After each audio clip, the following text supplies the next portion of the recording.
Посмотри на мой кубик, там всегда 20. С этой бандой лучше вообще не связываться. Put up, put up, put up, put up. Oh. Yeah. Silent Go. Infernal Engine. Подпишись, если хочешь такие же криты.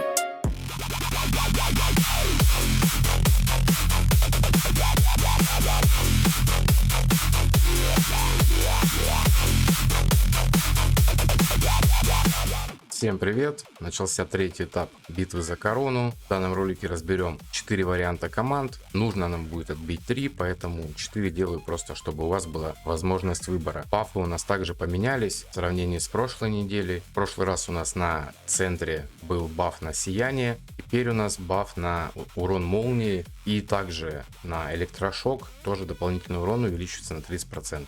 Вверх у нас на огонь и на урон от просвещенности. И нижняя линия у нас на призывников. Я буду бить центральную линию, соответственно, варианты команд тоже приведу именно под центральную линию. Ну что ж, погнали! Если вы хотите поддержать канал, вы можете просто осуществлять свои внутриигровые покупки по моей ссылке в описании под каждым роликом по очень выгодным ценам, за что вам буду весьма благодарен. И также внутриигровой магазин. В ежемесячных наборах вы можете ввести мой код создателя и получать за это каждый месяц бесплатный гелиолит. Первая команда у нас будет разъедание. Также питомца я оставлю старого своего, не того, которого делал под ауру. В качестве саппорта будем использовать Агока. Также вот эти таланты ему вкачал. Питок тоже обязательно. Посох ставить не стал. В принципе, они и так нормально живут. Сет одеваем на щиты. Ну и мифик, соответственно, тоже. Также я решил поставить сюда Пардиса. Ракушкой неплохо так вешает разлом. И вот эту шмотку именно ему будем ставить, так как он тоже милишник. Он побежит вперед. И Сицидис тоже побежит вперед. И получается, он будет бафать ее на урон. Таланты взял вот эти. Также собираем его именно в атаку. Ну и точность. Сицидис сложноватенько пока что по шансу крита, так как у меня акцент все на крит урон и на атаку. Из-за того, что у нас получается артефакты, допустим, самые основные это колокольчик, если мы там через ауру играем, который дает шанс крита. Либо также у неустрашимости на Уинавир у нас артефакт дает шанс крита. Соответственно, у нас шмотки подобраны так, что больше упор идет на атака, либо УЗ, ну и крит урон соответственно. Поэтому, когда мы одеваем артефакт на атаку, мы очень сильно просаживаемся по шансу крита. Так что вот это максимум, что я смог пока что выкрутить на ней. Сакридея на раздачу атаки. И все остальное тоже собираем именно ее в дэмэдж дилера. Атака, шанс крита, крит урон, ну и точность тоже не забываем. Если одеть полностью в атаку, чтобы она больше раздавала, мы больше потеряем от этого. То есть пусть тоже накидывает урон. Идеально сюда заходит вот эта перчатка. Просто другой у меня нету, но за счет того, что у нас все герои относятся к яду, она здесь просто хорошо будет заходить. Ну, либо точную расправу ставим, смотря что у вас там есть. Рук, короче, как-то вот так пока что. Просто одел шмотки, где более-менее получилось статы собрать. Не идеально, конечно, но лучше вообще сейчас не получается. Просто нету, поэтому такой вот сумасброд. Из-за того, что шмотка с этого сета, соответственно, я бафаю также немножко атаки нашей Сицидис. Ну и соответственно вот такая вот расстановка у меня. Получается, два героя по бокам бафают на атаку Сицидис, и Пардис будет бафать на урон соответственно. Тайминги я использую такие: Огак без старта. Если прям очень плохо живут, то можно будет подобрать тайминг там, где именно чистка должна срабатывать, но это очень поздний получается, там где-то секунду на 17 нужно будет его ставить, потому что на 18 кастуется у нас у элементалей дебаф, но очень долгая анимация. Вот, поэтому где-то на 17 нужно будет его поставить. У меня, в принципе, так живут, так как еще Пардис подхиливает. Также Пардис на 12 даем ему время, чтобы он повесил разлом. Он очень долго его вешает, но потом долго держит, в принципе. Поэтому вот такие вот у меня тайминги. Ну, давайте посмотрим, сколько урона у меня получится нанести данной команды. Ну и сразу, наверное, сохраню. Очень большой разброс в уроне на самом деле. Я до этого набивал 5-9, почти 6. Теперь не могу повторить данный результат. Ну, ничего страшного. Сохраним, пожалуй, так. Следующая команда у нас будет команда ауры. Подойдет для тех, у кого Торесия 5. Я аурой отбивать не буду. У меня больше получается отбить другими командами, потому что Торесия у меня 4. И также шмотки все все такие, что не особо ей заходят. Больше акцент у меня на атаку вместо ОЗ, а именно на здоровье шмоток нету. Но если, в принципе, вы играете аурой, у вас она там 5-я, у вас есть шмотки хорошие, соответственно, вы воронку, если бьете через ауру, то у вас они должны иметься. Просто одеваем нормально свою Тарессию, и уже остальное можно делать как у меня. В линии я одел сет на щиты, потому что ей особо-то и давать нечего. И вот этот талант. Ну и также статы в защиту. Линкас все в атаку, раздача атаки, баф на урон, ну, таланты вот эти. У кого нет донатного артефакта, можно поставить, в принципе, рога оленя, такое. Также, в принципе, на Лину тоже, наверное, можно одеть рога оленя. Они, в принципе, попрофить не будут. Тут я, наверное, да, вот так сделаем. Дианта, шанс крита, точность и также на атаку. Все остальное и раздача атаки. Она у нас будет в заливе и на разлом. И Анелизис тоже сет на щиты, эти таланты, и дал ей рог. В принципе, тоже можно заменить. Тут уже смотрите сами, что у вас там имеется по артефактам. В идеале, наверное, будет даже лучше сделать вот так. Пет по дауру, тайминги используем вот такие. Такой вот у меня цикл. Ну, давайте посмотрим урон, который мы сможем нанести. Я просто ради примера ударю, но я сохранять данную команду не буду.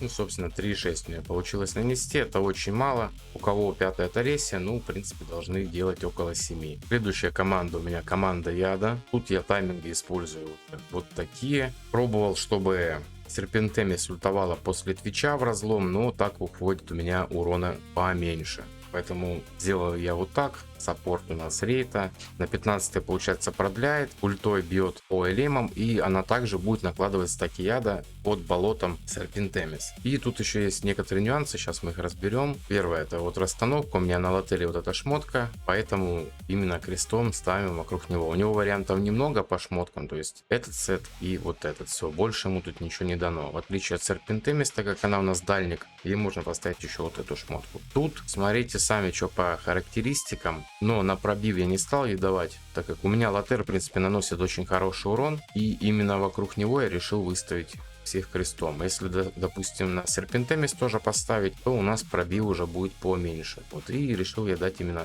атаку ей. Ну и по снаряжению. Кстати, топ снаряга у меня, если что, именно на Серпентемис. Вот у Латера 523 просвещенности, у Серпентемис 513. Поменее, но более чем достаточно. Хотя шмотки самые лучшие на ней. Можно даже, кстати, атаку сравнить. 3300. Ну, у Латера за счет пробуждения у меня просто такие характеристики. Так вообще именно по шмоткам, если сравнивать, то у нее шмот лучше. Это, кстати, дракончик. Вот такой вот. Не идеальный, конечно. Не хватает тут некоторых талантов. Буду потом менять. Очень плохо прокнул у меня он, поэтому, скорее всего, он вообще пойдет на вдохновение кого-нибудь другого. Твич одет вот так. Это очень важно. Даем ему кучу точности, чтобы раздача была. И на остальное просвещенность, атака. Почему именно точность? Допустим, у Латера важный момент, если он не 5-й, то ему нужно будет дать точности, чтобы он с боевого вешал свои дебафы и стакался на просвещенность. Если на это забить все, то разница в миллиард.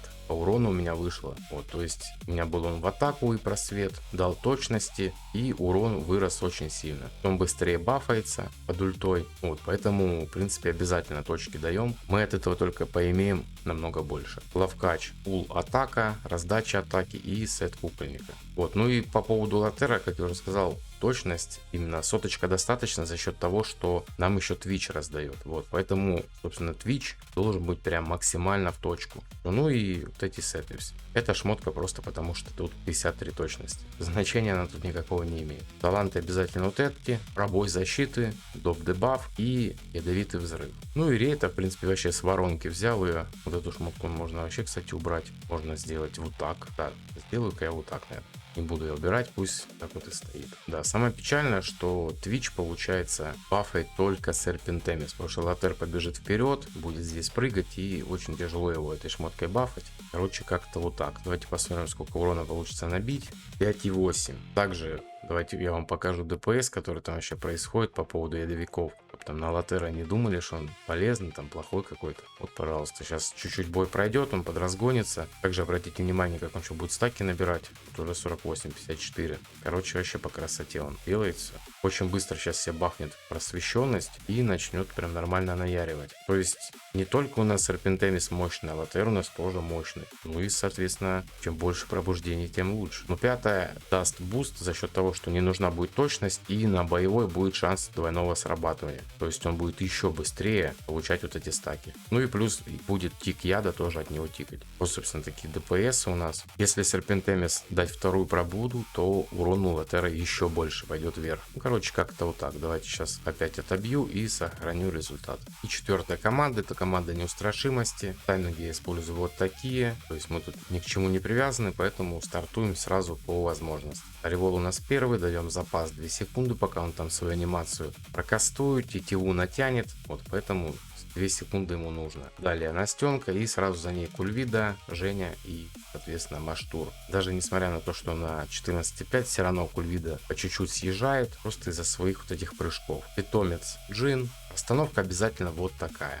Прям без вариантов. Женя у нас на урон, все что было, все одел. Кульвида заливка, атака, точность и раздача атаки по краям. Настенка получается с вот этой перчаткой. За счет того, что 5 героев у нас все молния, поэтому прям идеально заходит данная перчаточка сюда. По поводу пробоя, ну тут не получится расстановку сделать идеальную, чтобы прям много союзников стояло либо в ряд. Ну короче, если мы поставим как-то по-другому, то они начнут бить не тех элементалей, поэтому мы больше потеряем прям намного. Так что именно вот такая расстановка должна быть. Револ, раздача урона вокруг себя, шанс крита, скорость атаки сет, ну и вот этот артефакт. То есть, соответственно, они прыгают, будут бить именно вот этого элементаля левого, и всех будет доставать Таривол своим вот этим сетом. Ну и Маштур, все, что связано с щитами и донатный артефакт я поставил. Также обратите внимание, у меня, допустим, Настенка первая, и какой у нее ДПС именно под ультой на этом боссе. То есть у нас 3 цели, и она прям не сильно проседает по отношению к Гуинавьюр. Тут ей прям дают разгуляться, поэтому у кого Настенка на пробуждение, то должна здесь прямо она вообще нормально так наваливать. Если первая такой ДПС дает, то у кого там вообще пятая. Мне аж интересно, сколько она будет бить. Но я уверен, что много. Короче, вот как-то так у нас все происходит. Все стоят и бьют вот этого элементаля. Ну, кроме Кульвиды. Кульвида у нас, у нее своя жизнь, свои правила. Но мы ей оставляем окошко, и иногда она сюда залазит и тоже бьет этого элементаля. Но это происходит не так часто, как хотелось бы. Ну, давайте посмотрим, какой урон получится у меня здесь набить. Ну, почти 11 получилось набить. Думаю, можно сохранять. На этом, в принципе, все. Вот у меня 22,5 вышел итоговый. То, что можно, рассмотрели, даже чуть больше, чем нужно. Всем спасибо за просмотр. Кто не подписан, подписываемся на канал, вступаем в телеграм-канал. До скорых встреч. Всем пока.